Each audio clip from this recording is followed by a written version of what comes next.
Hello friends. स्वागत है आपका अपने YouTube चैनल में। इस वीडियो में हम पढ़ेंगे एआई की सहायता से अजीत सर के द्वारा कराया गया यूपी होमगार्ड की औषधि सीरीज का स्टैटिक जीके और पॉलिटी का प्रैक्टिस सेट नंबर 11। तो चलिए शुरू करते हैं। तो आज के इस डीप डाइव में ना हम एक बहुत ही दिलचस्प नज़रिए पर बात करने वाले हैं। बिल्कुल। मतलब क्या हमने कभी इस बात पर गौर किया है कि प्रशांत महासागर में आने वाले किसी भयानक तूफान और भारत के किसी सुदूर गांव में एक महिला को मिलने वाले छोटे से लोन में क्या समानता हो सकती है? सतह पर देखने में तो ये बिल्कुल अलग अलग विषय लगते हैं, है ना? एक तरफ एकदम उग्र भूगोल है और दूसरी तरफ शांत अर्थशास्त्र। हाँ। लेकिन आज हम जिन 30 सवालों की सीरीज से गुजरने वाले हैं वो सिर्फ तथ्यों की कोई लिस्ट नहीं है। हम देखेंगे कि कैसे प्रकृति के नियम और हमारे समाज की नीतियां दोनों बिल्कुल एक ही पैटर्न पर काम करते हैं। तो चलिए इसी दिलचस्प सोच के साथ हमारे पहले सवाल की तरफ बढ़ते हैं। हाँ, बताइए। पहला सवाल भारतीय संविधान के एक बहुत ही अहम हिस्से के बारे में है। वो कौन सा अनुच्छेद है जो राज्य को महिलाओं के लिए सकारात्मक भेदभाव यानी पॉजिटिव डिस्क्रिमिनेशन करने की अनुमति देता है?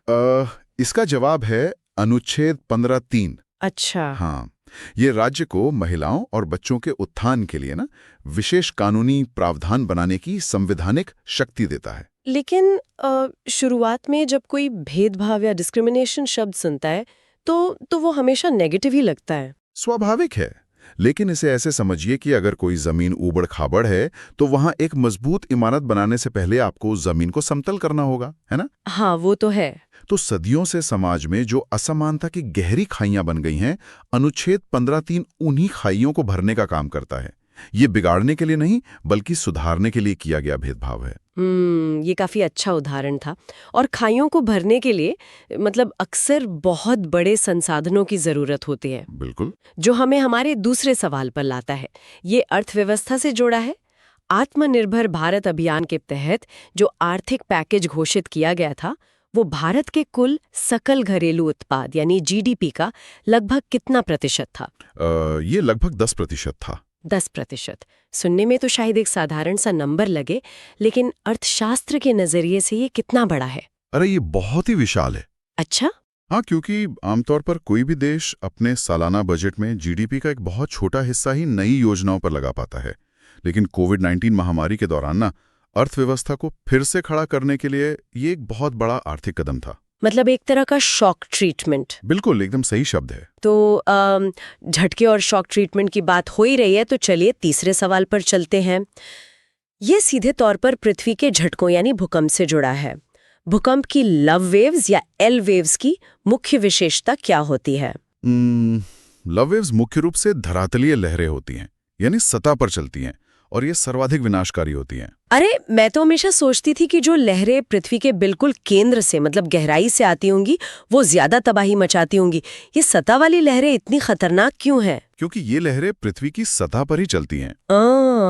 तो होता ये है कि चूंकि हमारे सारे बुनियादी ढांचे, इमारतें और पुल इसी सतह पर टिके हैं, इसलिए ये लहरें इमारतों को सबसे ज्यादा नुकसान पहुंचाती हैं। समझ गई। अब अगर मैं इन तीनों बातों को जोड़कर देखूं ना तो एक बड़ा दिलचस्प पैटर्न बन रहा है। कैसा पैटर्न? जैसे लव वेव्स वो ताकत है जो पृथ्वी की सतह पर चलकर सब कुछ नष्ट कर देती हैं। हाँ। ठीक उसी तरह संविधान का अनुच्छेद 15(3) समाज की सतह पर मौजूद असमानता को नष्ट करता है और सकारात्मक भेदभाव की नींव रखता है। क्या बात है, एकदम सटीक एनालॉजी है। शुक्रिया। तो इसी गति को आगे बढ़ाते हुए चौथे सवाल पर आते हैं। स्टार्टअप इंडिया योजना का संचालन किस मंत्रालय द्वारा किया जाता है? इसका संचालन वाणिज्य एवं उद्योग मंत्रालय करता है। वाणिज्य मंत्रालय। ये मंत्रालय करता क्या है इस योजना में? ये मंत्रालय नए व्यवसायों को स्थापित करने और देश में उद्यमशीलता को बढ़ावा देने के लिए काम करता है। मतलब एक ऐसा माहौल बनाना जहां बिजनेस शुरू करना आसान हो। अच्छा। और बिजनेस को गति देने की बात आते ही मुझे भूगोल का एक बड़ा ही कंफ्यूजिंग सिद्धांत याद आता है जो हमारा 5वां सवाल है। हाँ, पूछिए। चक्रवात के संदर्भ में कोरियोलिस बल या कोरियोलिस फोर्स की क्या भूमिका है? कोरियोलिस बल हवाओं को चक्राकार यानी गोल दिशा में घुमाता है। गोल घुमाता है। मतलब हवा सीधी क्यों नहीं चलती? क्योंकि हमारी पृथ्वी भी तो घूम रही है ना। तो पृथ्वी के घूमने के कारण उत्पन्न होने वाला यही बल तूफानों को उनका वो घूमता हुआ स्पिनिंग स्वरूप प्रदान करता है। अच्छा, तो अब इसी स्पिनिंग सिद्धांत को समाज पर लागू करते हैं।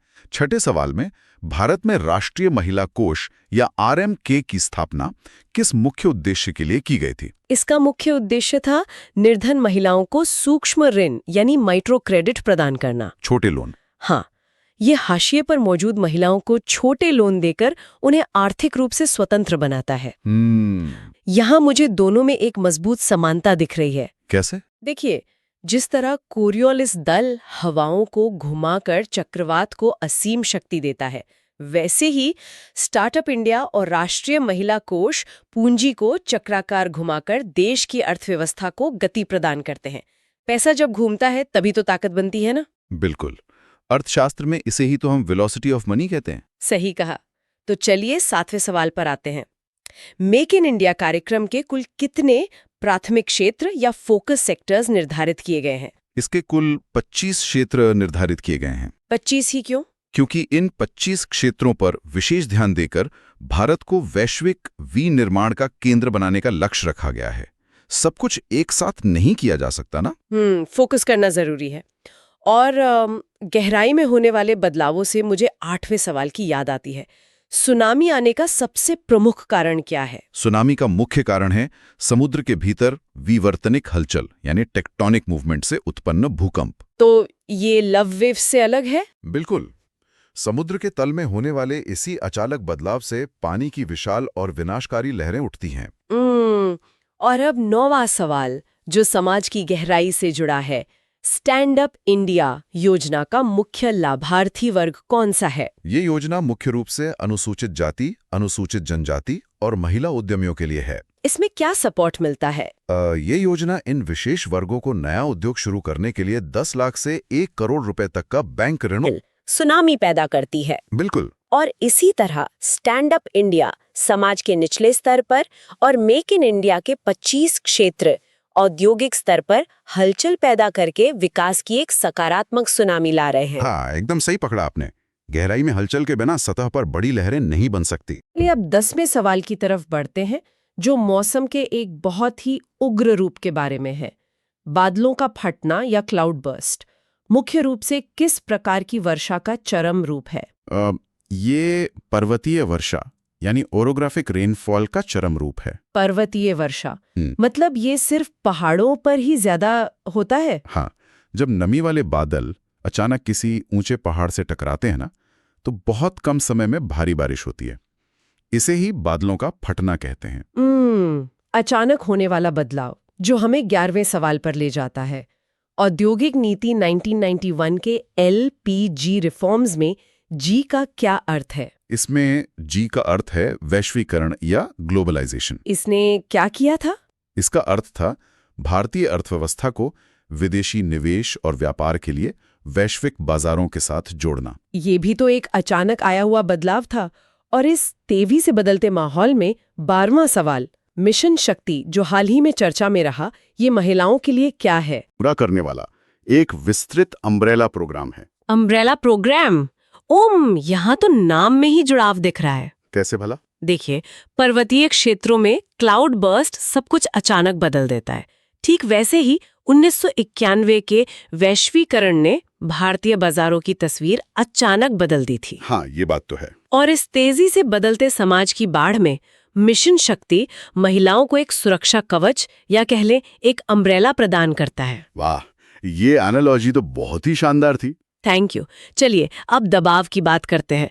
13वां सवाल ज्वालामुखियों से है। ज्वालामुखी उद्गार के समय निकलने वाली गैसों में सर्वाधिक मात्रा किसकी होती है? सर्वाधिक मात्रा जलवाष्प यानी वाटर वेपर की होती है। सच में? मुझे हमेशा लगता था कि कार्बन डाइऑक्साइड या सल्फर ज्यादा होती होगी। नहीं, मैग्मा के साथ निकलने वाले धुएं में सबसे बड़ा हिस्सा पानी की भाप का ही होता है। यही भाप अंदर इतना भारी दबाव बनाती है। और इसी दबाव को कम करने से जुड़ा है हमारा 14वां सवाल। वन डिस्ट्रिक्ट वन प्रोडक्ट या ODOP योजना का मूल उद्देश्य क्या है? इसका उद्देश्य है स्थानीय शिल्प और विशिष्ट उद्योगों को बढ़ावा देना। मतलब हर जिले का कोई खास प्रोडक्ट। हाँ, ये योजना हर जिले के एक पारंपरिक और विशिष्ट उत्पाद को राष्ट्रीय स्तर पर पहचान और बाजार दिलाती है। और सामाजिक दबाव को कम करने के लिए हमारा 15वां सवाल है, विशाखा गाइडलाइंस का संबंध महिला सशक्तिकरण के किस पहलू से है? इसका संबंध कार्यस्थल पर यौन उत्पीड़न से सुरक्षा से है। ये सुप्रीम कोर्ट द्वारा दिया गया एक ढांचा है जो कामकाजी महिलाओं को सुरक्षित माहौल की गारंटी देता है। तो अगर हम देखें, जैसे ज्वालामुखी का बढ़ता हुआ दबाव जल वाष्प के जरिए नियंत्रित होता है, हाँ, वैसे ही ओडोप स्थानीय उद्योगों के भारी आर्थिक दबाव को भी केंद्रित करके कम करता है।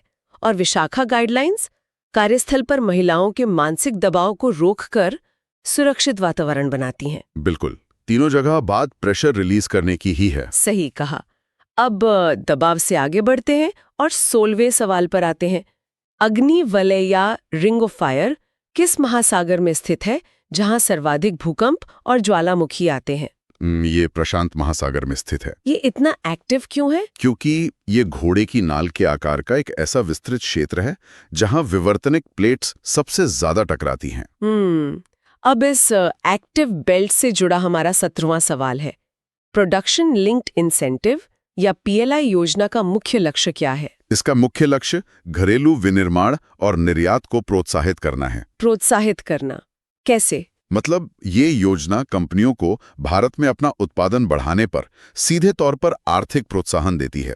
आप जितना ज्यादा बनाएंगे उतना फायदा होगा। और इसी सक्रियता से 18वां सवाल जुड़ा है। स्माइल योजना के अंतर्गत किन वर्गों के सशक्तिकरण पर ध्यान दिया गया है? इसके तहत ट्रांसजेंडर समुदाय और भीख मांगने वाले व्यक्तियों पर ध्यान दिया गया है। इसमें क्या किया जाता है उनके लिए? ये योजना हाशिए पर खड़े इन दोनों वर्गों को चिकित्सा, शिक्षा और पुनर्वास प्रदान करके मुख्य धारा से जोड़ती है। तो यहाँ कनेक्शन बड़ा साफ है। अग्निवलय पृथ्वी की सबसे सक्रिय टेक्टोनिक बेल्ट है, पीएलआई योजना देश के विनिर्माण को सक्रिय कर रही है और स्माइल योजना उन लोगों को समाज में सक्रिय रूप से जोड़ रही है जो हाशिए पर थे। बिल्कुल, एक्टिवेशन ही मेन थीम है यहाँ। चलिए अब 19वें सवाल पर आते हैं। ये खेती से जुड़ा है। मृदा अपरदन या सॉइल इरोजन को रोकने के लिए पर्वतीय क्षेत्रों में कौन सी विधि अपनाई जाती है? इसके लिए सोपान कृषि यानी टेरेस फार्मिंग अपनाई जाती है। सीढ़ीनुमा खेत। इससे मिट्टी कैसे बचती है? ने का यही सिद्धांत 20वें सवाल में भी है। औद्योगिक कॉरिडोर के विकास का मुख्य लाभ क्या है? इसका मुख्य लाभ रसद यानी लॉजिस्टिक्स लागत को कम करना और कनेक्टिविटी बढ़ाना है। मतलब परिवहन तेज हो जाता है। हाँ, इससे उद्योगों के बीच परिवहन तेज होता है, जिससे माल ढुलाई का खर्चा और समय दोनों बचते हैं। और 21वां सवाल, प्रधानमंत्री मातृ वंदना योजना के तहत गर्भवती महिलाओं को कितनी आर्थिक सहायता दी जाती है? इसके तहत गर्भवती महिलाओं को 5,000 रुपए की आर्थिक सहायता दी जाती है। सीधा खाते में? बिल्कुल, ये नकद सहायता सीधे महिलाओं के खाते में जाती है ताकि वे गर्भावस्था के दौरान उचित पोषण और स्वास्थ्य सुविधाएं ले सकें। तो अगर हम व्यवस्थापन की बात करें, सोपान कृषि पहाड़ों की ढलान को व्यवस्थित कर मिट्टी को बचाती है। औद्योगिक कॉरिडोर परिवहन को सुव्यवस्थित करते हैं और ये योजना गर्भवती महिलाओं के पोषण को सुरक्षित कर भविष्य को संवारती है। एकदम सही। संसाधनों को सही लगे चैनलाइज करना बहुत जरूरी है। अब 22वें सवाल पर चलते हैं। मर्कली पैमाना भूकंप के किस पक्ष को मापता है? ये भूकंप की तीव्रता और विनाश का दृश्य प्रभाव मापता है। दृश्य प्रभाव रिक्टर स्केल से अलग कैसे है ये? रिक्टर स्केल तो ऊर्जा को मापता है ना, लेकिन मर्कली पैमाना ये देखता है कि भूकंप से इमारतों और लोगों पर कितना वास्तविक नुकसान हुआ, जो आंखों से दिखता है। विजिबिलिटी। और 23वां सवाल, पीएम मित्र योजना का संबंध किस औद्योगिक क्षेत्र से है? इसका संबंध टेक्सटाइल यानी कपड़ा उद्योग से है। और इसका क्या इम्पैक्ट है? इस योजना से विशाल टेक्सटाइल पार्क बनाए जा रहे हैं ताकि भारत कपड़ा उद्योग में वैश्विक लीडर बन सके। और मौसम पर नजर रखने से जुड़ा है हमारा 24वां सवाल। चक्रवातों का नामकरण करने वाली संस्था WMO का मुख्यालय कहाँ स्थित है? ये जिनेवा में स्थित है। विश्व मौसम विज्ञान संगठन पूरी दुनिया में मौसम, जलवायु और पानी के संसाधनों पर नजर रखता है। तो देखिए, मर्कली पैमाना विनाश की दृश्यता को मापता है, जिनेवा में बैठा WMO तूफानों पर नजर रखता है और PM मित्र योजना टेक्सटाइल पार्क्स के माध्यम से भारत की औद्योगिक दृश्यता को वैश्विक स्तर पर बढ़ा रही हैं। वाह, ये सब ऑब्जर्वेशन और विजिबिलिटी पर ही आधारित है। हाँ, अब 25वें सवाल की तरफ बढ़ते हैं। उज्ज्वला योजना ने महिला सशक्तिकरण में कैसे योगदान दिया है? धुएं से मुक्ति और स्वास्थ्य में सुधार करके। वो गैस सिलेंडर वाली योजना ना? हाँ, स्वच्छ रसोई गैस मिलने से महिलाओं का समय बचा है और धुएं से होने वाली बीमारियों में भारी कमी आई है। और 26वां सवाल निवेश से है। राष्ट्रीय निवेश और बुनियादी ढांचा कोष या NIIF क्या है? ये बुनियादी ढांचा परियोजनाओं के वित्तपोषण के लिए एक इन्वेस्टमेंट प्लेटफॉर्म है। मतलब देश के बड़े इंफ्रास्ट्रक्चर प्रोजेक्ट्स में पैसा लगाने के लिए बनाया गया एक फंड है। और 27वां सवाल, नॉर्वेस्टर नामक स्थानीय तूफान मुख्य रूप से कहाँ आते हैं? ये मुख्य रूप से पश्चिम बंगाल और असम में आते हैं। इन तूफानों में क्या खास है? गर्मियों में आने वाले इन हिंसक तूफानों को स्थानीय भाषा में काल बैसाखी भी कहा जाता है। काल बैसाखी तो ये बहुत ही शक्तिशाली तस्वीर है। जैसे काल बैसाखी असम और बंगाल में अचानक काले बादल और तूफान लाते हैं।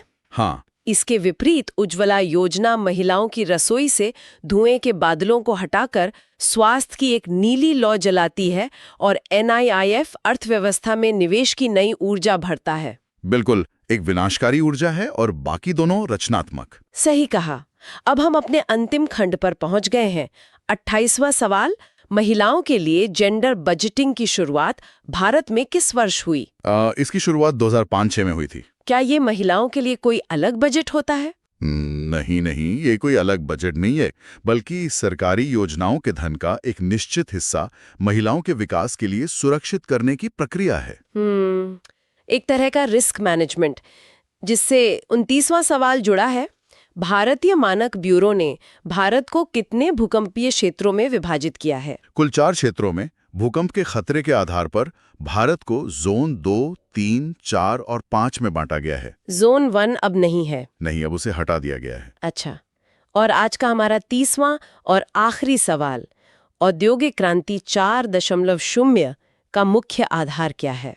इसका मुख्य आधार है आर्टिफिशियल इंटेलिजेंस यानी AI और इंटरनेट ऑफ थिंग्स। मतलब सब कुछ स्मार्ट हो रहा है। हाँ, ये मशीनों, डेटा और मनुष्यों के बीच स्मार्ट नेटवर्किंग का एक नया युग है, जो उत्पादन के तरीके को पूरी तरह बदल रहा है। तो अगर हम इन आखिरी सवालों को देखें, भारत को सुरक्षित रखने के लिए 4 भूकंपीय क्षेत्रों का मानचित्रण किया गया है। बिल्कुल। जेंडर बजटिंग से लैंगिक समानता का मानचित्रण हो रहा है और इंडस्ट्री 4.0 से भारत के उन्नत तकनीकी भविष्य का मानचित्रण किया जा रहा है।